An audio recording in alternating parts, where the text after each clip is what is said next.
So it's a delight to be here to recognize Chris and to recognize this partnership that's gone on now since 1988. And in 1988, the USGS leadership recognized that understanding climate change due to human-induced greenhouse forcing would be an issue of the utmost importance to the mission of the USGS with respect to water.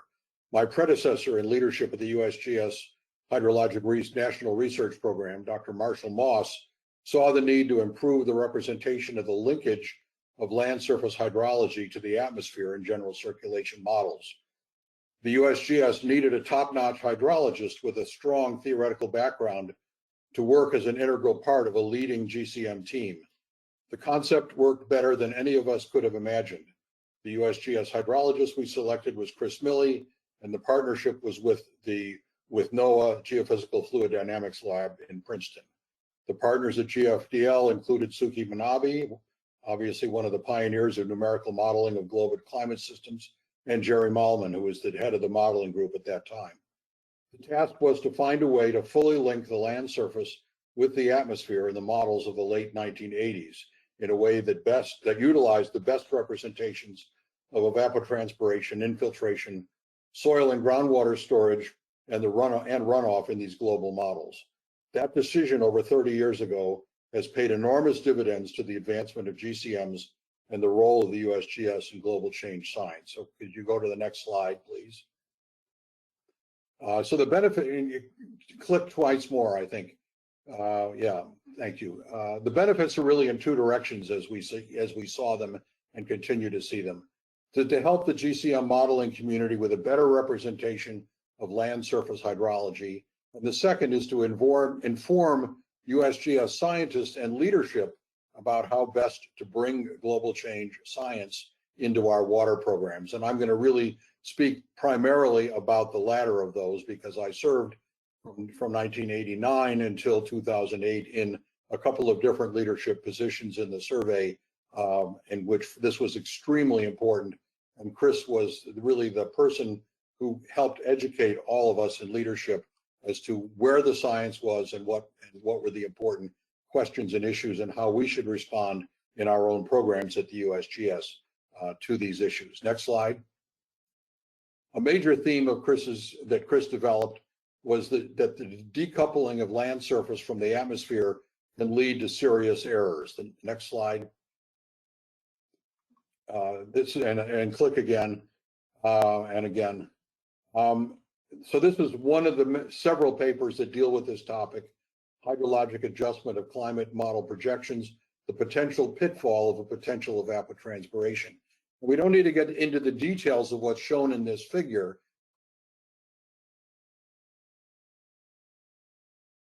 This is a significant amount of correlation. In other words, it says that that the climate models have some ability to describe hydrologic change over time, that this relationship is too large to be, or too strong to have arisen from chance alone. But the flip side of it is that the relationship is far from perfect. And if you click one more time, yeah. If we express this result as an R squared, the way one would do in a regression analysis, it would be only 12%. So the answer is climate models are a tool, but they are, and as of at least the time that this was written at the end of in the early 21st century, it was still a very, very rough tool. And Chris is always very careful to make sure people understand that with respect to hydrologic variables, there's a lot left to explain. Go to the next. And the conclusion of that paper, I won't read word for word, is just simply to say that these models, that anthropogenic greenhouse forcing is important. The models can help now to characterize future changes, and that these models need to be used to force in the assessment of water availability for consideration in water management and also economic and ecological assessment and planning. Go ahead to the next slide. And that leads directly to stationarity is dead. Next slide. Now, there's a lot of controversy in the hydrologic community that swirls around this paper, and that there are many people who interpreted it as meaning that we can ignore models because the future will look different than the past, and that actual empirical data is essentially of no value, and that was an interpretation that a number of people have made of what we were trying to say in this paper. Next, click again. And these are two quotes from that paper that I think demonstrate that in fact the intent of us as authors was very far from that representation. One of them is that models should be used to synthesize observations. It can never replace them. And the other is that in a non-stationary world, continuity of observations is crucial. We have to see how things are evolving over time and how they relate to what the climate models would suggest should be happening. Next slide, and we're getting close to the end. Hydrologic time series are so complex, and there's a lot to these stories that is not about enhanced greenhouse forcing, which I'm not saying to minimize the importance of greenhouse forcing, but to recognize that many, many other things are going on the landscape and also in memory in the ocean and atmosphere systems. This is just a record of the annual flow of the Mississippi River at Keokuk, Iowa over a 140-year period. And you can see a lot of long-term swings and an uptrend that started well before greenhouse forcing became important. You click again. Here's another one in my backyard, the Potomac River, which is remarkably free of trend over a 120-year long period. Click again. Here's the discharge record for the Red River of the North at Grand Forks, North Dakota. There's some very interesting and unusual characteristics of that part of the North American continent that causes these tremendous changes, and clearly a downswing from the early 20th century into the Dust Bowl era, and a tremendous upswing since that time. And then one more, this is in a very pristine area in the Sierra Nevada, the Merced River in Yosemite National Park, fairly steady, but sometime around the late 20th century, we begin to see it going down. Now, what hydrologists are interested in is not just the mean annual records as we see here, but it's things like seasonality and changing seasonality, the characteristics of floods, the characteristics of low flow periods. And there's a lot of complexity, and I think Chris has continued to work at trying to understand how the models describe, succeed and do not succeed in cases at describing those phenomena. So next slide. So he told us in 2008 in that paper that a suitable successor to stationarity has not been found. And some people again interpreted our paper as saying, oh, just substitute the models for any kind of data analysis and we have a way of approaching it. Nothing could be farther from the truth.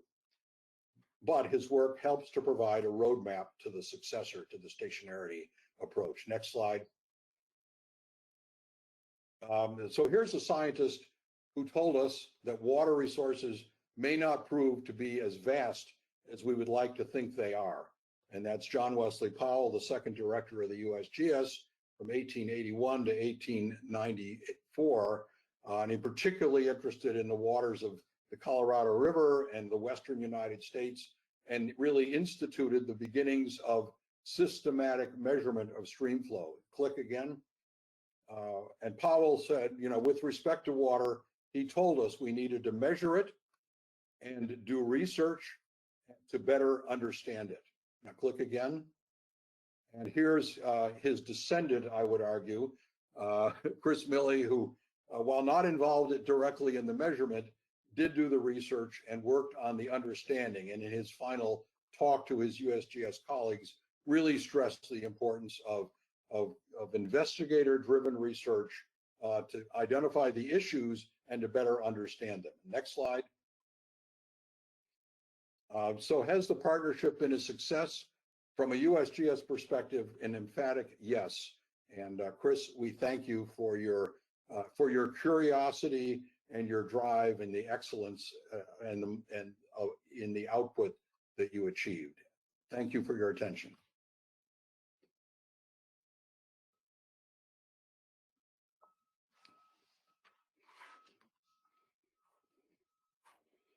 I'm going to jump right in so Kirsten doesn't have to invite me. Bob, thank you so much.